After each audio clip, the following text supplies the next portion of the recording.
Ассалаумағалейкум. Алдарыңызда қарапайым освещениені жарықтандырудың қорабы. Яғни мұнда 3 полюсты автомат, қалғандары 1 полюсты автоматтар, ондық автоматтар, бұлар жарықтандырудың автоматтары.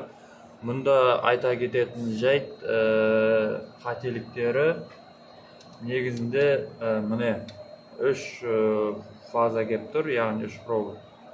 Бұлар автоматтың астында емес, негізінде автоматтың үстінде жалғанады. Осы 3 полюсты автоматтың үстінен жалғанады. Одан кейін астына шығып, мына жақтарға кетуі керек.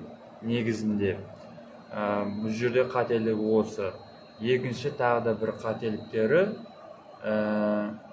мына жерде нулевой шинада, яғни заземление да бар и 0 да бар. Екеуі негізінде бөлек болу керек. Мұнда екеуі бірге болып тұр. Негізінде осындай азын-аулақ қателіктер болады.